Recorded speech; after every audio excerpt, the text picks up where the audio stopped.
یہ جو کہانی آج میں پیش کرنے جا رہی ہوں اس کا نام ہے آرجو اور جادوئی قلعے کا راز۔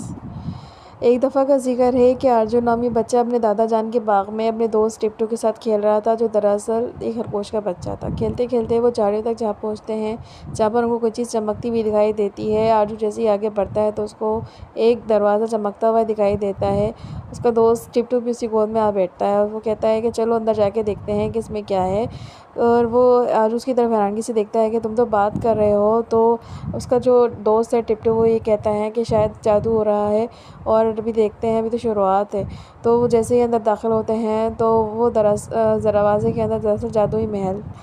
جادوئی قلعہ اور جادوئی جنگل تھا۔ جادوئی جنگل کے اندر ہر چیز باتیں کر رہی تھی، گنگنا رہی تھی، اور جیسے ہی وہ اس جنگل کے بیچوں بیچ پہنچتے ہیں تو وہاں پر ایک بہت بڑا قلعہ نظر آتا ہے، اور جیسے ہی قلعے کے اندر پہنچتے ہیں، داخل ہونے کی کوشش کرتے ہیں تو وہ دروازہ اس کو کھولنے کے بجائے خود بخود کھل جاتا ہے، اور وہاں سے ایک آواز آتی ہے کہ ہمیں برسوں سے یہاں پر دو دوستوں کا انتظار تھا جو ہمارے قلعے کے توازن کو، طاقتوں کو بحال کر سکتے ہیں۔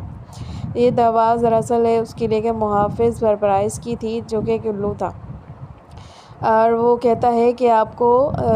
ہمارے قلعے کی طاقتیں بحال کرنے کے لیے 3 آزمائشوں سے گزرنا پڑے گا۔ آرجو کہتا ہے کہ وہ آزمائشیں کیا ہیں، تو جو سرپرائز نامہ الو ہے وہ کہتا ہے کہ آپ کو 3 چیزوں سے گزرنا پڑے گا۔ نمبر 1 سچائی کے دریا سے، نمبر 2 آپ کو صبر کے غار سے، اور نمبر 3 آپ کو اپنی یادداشت کے بھول-بھلیوں سے۔ جیسے ہی وہ سچائی کے دریا پہ پہنچتے ہیں تو سچائی کا دریا ان سے باتیں کرنے لگتا ہے۔ جیسے جیسے وہ سچ بولتے ہیں تو وہ پل ان کو پار کرانے کے لیے میں لگ جاتا ہے، لیکن اس جگہ وہ جھوٹ بولتے ہیں تو ان کے قدم ڈگمگانے لگتے ہیں، اور پھر وہ غار تک پہنچتے ہیں جہاں پر ان کو مشکلات کا سامنا کرنا پڑتا ہے، جہاں وہ صبر برداشت سے کام لیتے ہیں۔ اس کے بعد پھر ان کو بھول بھلائیوں سے گزرنا پڑتا ہے جہاں پر سانپ بھی تھے، اور جہاں پر زہر و جواہرات بھی تھے اور خزانے بھی تھے، مگر وہ ان سب سے گزرتے ہوئے زولا نامی جن جو کہ ان کو ڈراتا ہے شروع میں، لیکن وہ دراصل توجہ حاصل کرنے کے لیے لوگوں کو ڈراتا تھا تاکہ لوگ اس سے ڈریں، اور لیکن دراصل وہ تنہائی کا شکار تھا۔ تو آرجو نے ان سے کہتا ہے کہ میں آپ سے بات کرنا چاہتا ہوں، میں آپ کو دوست بننا چاہتا ہوں۔ تو جو زولا نامہ کا جو جن تھا وہ بہت خوش ہوا اس سے، اور وہ کہنے لگا اچھا تم اگر مجھے دوست بنو گے تو میں پھر تمہیں اس قلعے کی طاقتیں واپس کر دوں گا۔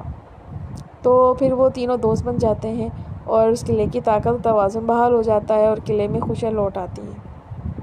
اس کہانی سے ہمیں یہ سبق ملتا ہے کہ سچائی، ہمدردی اور دوستی ہی اصل طاقت ہے، اور اس سے بڑا جادو کوئی نہیں ہے، اور جیسے ہم دوسروں کی مدد کرتے ہیں تو اللہ بھی ہماری مدد کرنے لگتا ہے۔